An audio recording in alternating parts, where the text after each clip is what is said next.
There's a reason emotional men are universally disrespected. See, I learned this the hard way when I was 19 and kicked out of the house because I couldn't control my emotions. The emotional man is often needy and unstable. He's repulsive to men and women alike. He lacks self-control. The feminine essence is to be emotional, and the masculine superpower is being able to turn them off.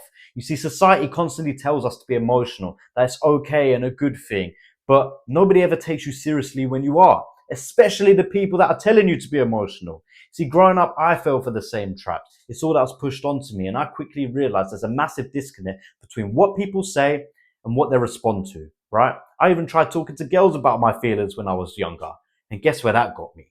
Deep in the friend zone. Anytime I was emotional, I was shut down. I was told to man up and made to feel insignificant. As I developed as a man, I started to realize why men don't have the same privilege as women of being emotional. As I mentioned, when I was 19, I was kicked out of the house. I was sold for surfing. And I won't go into all the details because it's quite a personal thing. But at that time, because of everything going on, I was super emotional. And my inability to control and process my emotions is what ended up getting me kicked out. See, I lashed out in an argument and I said something that was really hurtful, and I regret it. And I learned the lesson the hard way.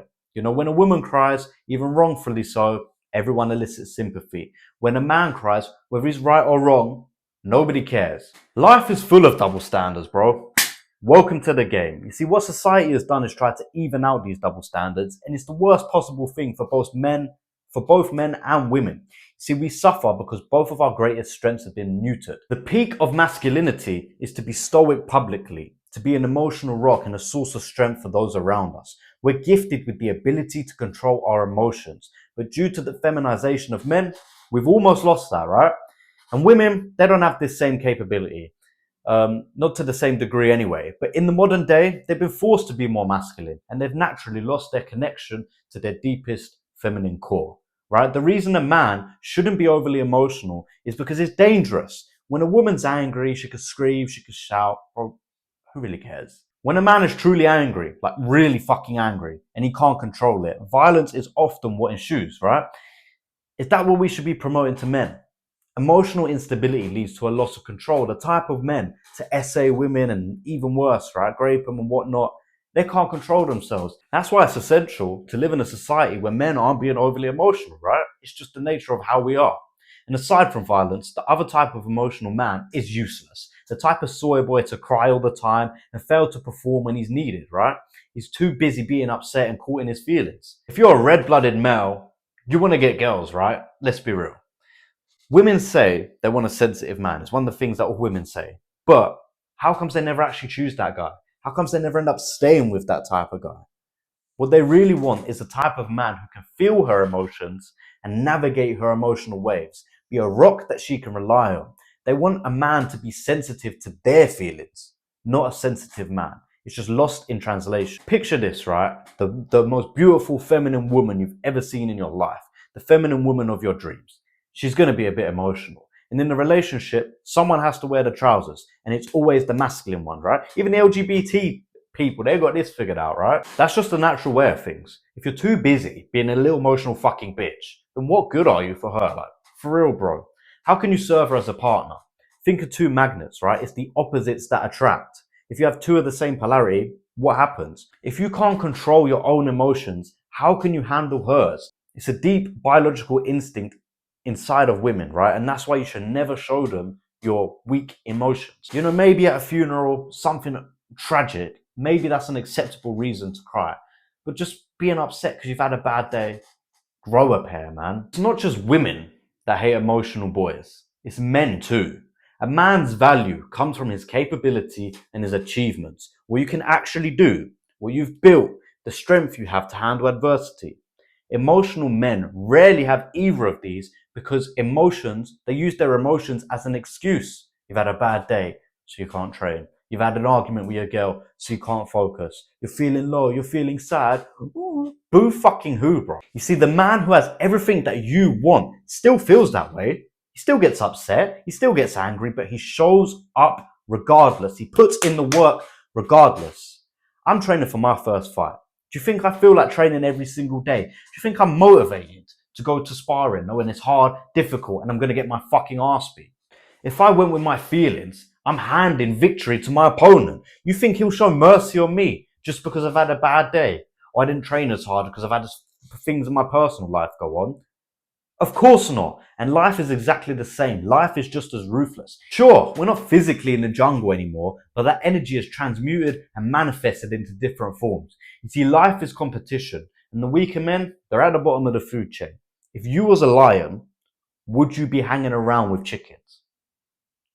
And that's why other men are disgusted by emotional men. We don't even want that energy around us, that weakness. Imagine I was in camp and there was someone that's like, oh, I need to take a break in the middle of the round. You think, what the hell are you doing, bro? That weakness, that energy, it's energy osmosis. It will seep into our psyche. It reminds us of who we used to be, the lesser versions of ourselves. Intrinsically, we all know the world's hierarchical, so the people at the top don't want to spend much time with the fucking peasants. But you get these guys respect because they see the version of themselves that's ascending, not you being a little emotional bitch, right? And you see, the thing about emotions is you actually can't avoid them. Let me tell you about the one massive problem I do see with a lot of the masculine messaging that's out there, right?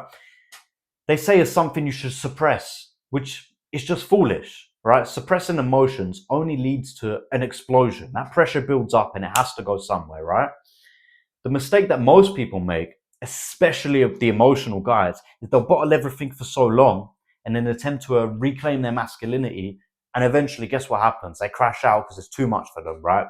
See, emotions are energy. That's all emotions are. And energy is there to be used. So instead of bottling your emotions, use them. If there's a situation that made you angry, you're feeling sad and you're upset, hold on to it temporarily. You might not want to lash out in that situation, but then direct it like a laser beam to focus on the goal that you really want to achieve. Like if I had a bad day, I'm going to store that energy, and then when I'm training, I'm going to think about all the bad things that happen and use it as energy during training.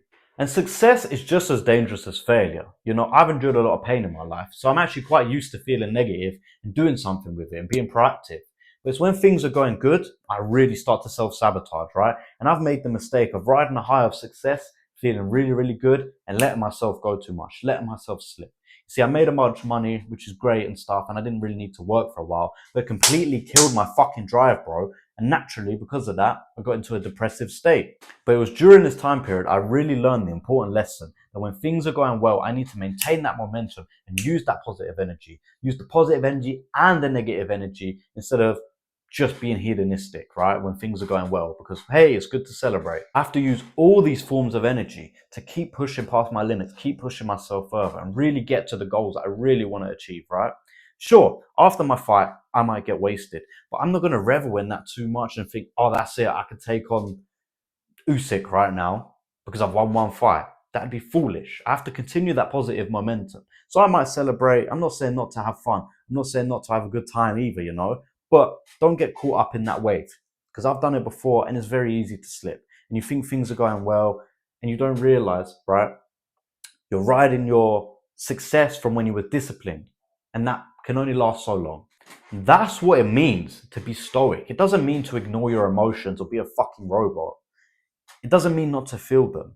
It actually means to feel them as deeply as you can, the highs, the lows, and do something with that energy. Because without emotions, life is bland. It's boring. Emotions are the flavor to life, right? So enjoy life's ups and downs. Just stay centered throughout it all. Don't suppress your emotions, process them, right? Don't cry like a little baby because you're sad. Use that emotion, harness that energy, and point it to the direction that you want to head towards. But that's just what I think, right? I love reading all your comments. There was a lot of comments on the last video. So let me know your true thoughts, what you truly think about men being emotional, and if you think I'm right or I'm wrong, right? And while you're there, make sure you hit the like button for me. Do me a favor, hit the hype, subscribe, all the YouTube stuff. Until the next one, peace.